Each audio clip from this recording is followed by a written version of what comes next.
Well, good morning, everyone. Today is Monday, the 30th. It's actually my best friend's birthday. So I have to wish her happy birthday later. I decided to do this one instead, the screencast, instead of a Flipgrid for English because I wanted to show you what you're doing. This is something new I decided to try. So hopefully it goes well. Hopefully you guys are good with it. So here it goes. So instead of reading today, I have you reading a speech done by FDR, President Franklin D. Roosevelt. This is actually ties into our book, and I'm going to ask you that question eventually, how it ties into in a little bit. But you're going to be doing what's called a Nearpod. So I have it here. This is the assignment. This is the edited version, so you're not going to be able to. This is my version. So you're going to click on the Nearpod. First, you'll do obviously your daily check-in, and then the Nearpod. So I'm going to show you what that is. So when it comes up, just give it a second. Oh, computer's slow today. All right, here it comes.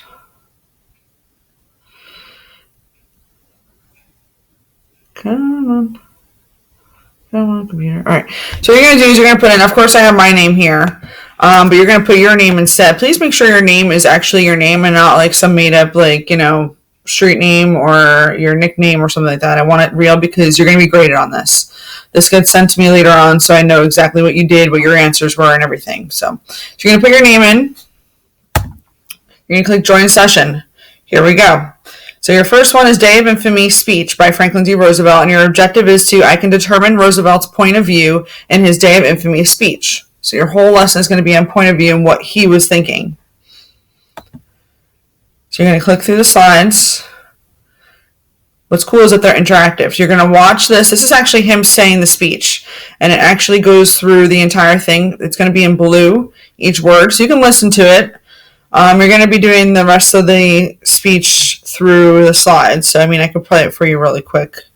Yesterday, December 7th, 1941, a date which will live in infamy. Okay, so I'm not going to play the whole thing, but you get the gist of it. You can listen to it. That is actually Franklin D. Roosevelt saying the speech. Okay, and then tracks it for you in the blue. So after you watch that, it's not that long. You're going to go through and do a vocab first of the speech. So infamy, evil fame, solicitation, request, maintenance, to work to keep something the way it is. Diplomatic negotiations, when two or more countries discuss in order to reach an agreement. Will is desire or want, and grave is serious. Once you've reviewed those for a little bit, you're going to go to the next slide. We're going to do a matching game. So match the vocab word to the definition. So let's see, will, I think, was desire or want. So good, so it checks it off and tells me what's correct. Okay, I'm not going to do all of them because I want you guys to do it yourself. Next, you're going to go through the first section of the speech, and you're going to read the section of the speech. This one's actually very short. There's a few of them that are a little bit longer. Then you're going to go see the next slide for your question. Your question is an open-ended question. So you are going to read the question, what was the relationship like between the United States and Japan before the attack? So that was in the previous slide. So you might have to look at that again. You can also, if you don't want to type it, because some of you I know don't like typing, it's hard for you, you can record audio right here and it'll type it for you. So you can actually say your answer instead of typing it. So that I thought was a great feature for a Nearpod. Once you're done with that, you're going to click Submit down at the bottom corner here, and then click the next slide. Next, you're going to read section 2. Again, a very short section. You're going to read it. Okay. Then you're going to click on your next slide. Again, it's an open-ended question. This one, I believe, is, so what is the main idea of this section? So you're just going to give me a one-sentence answer. What is the main idea? Or, like I said, you can record it. Click Submit. Move on to the next one. Section 3. Very short again. Read it. Go to the next slide.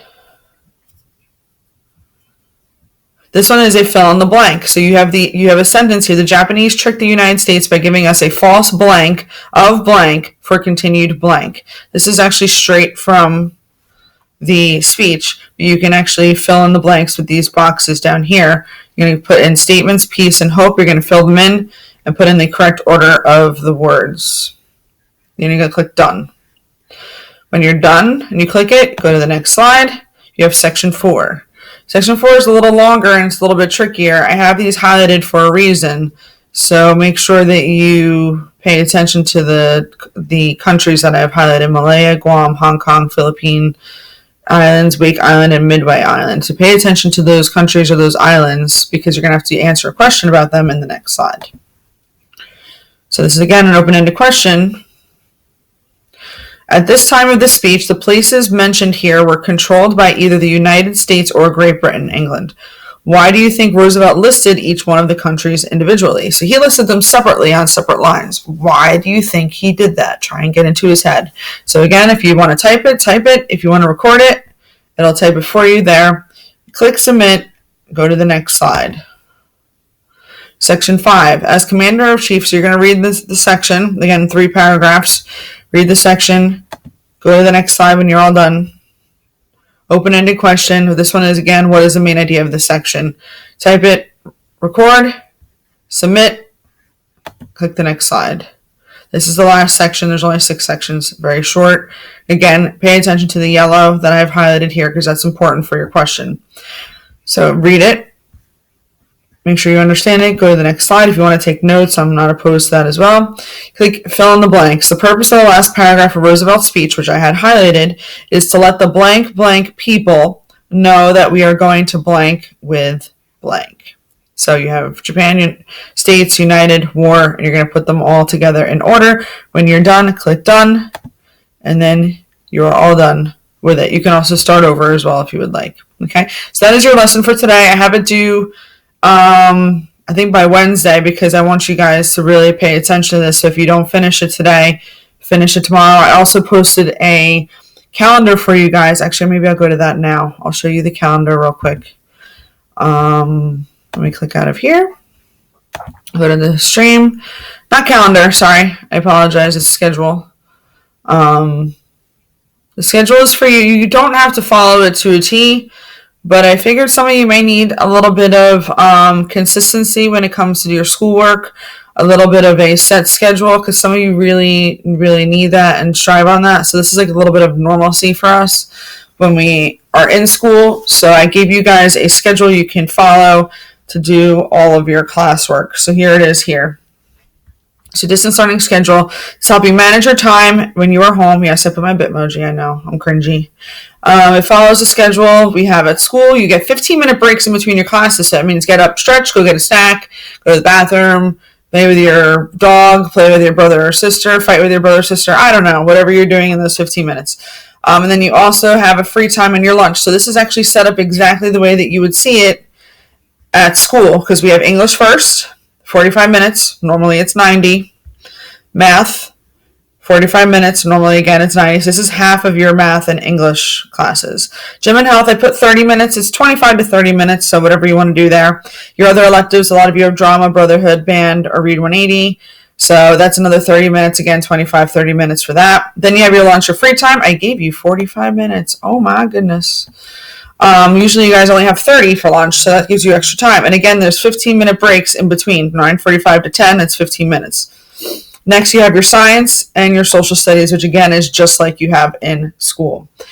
And those are 30 minutes because those are not as long as the math and English.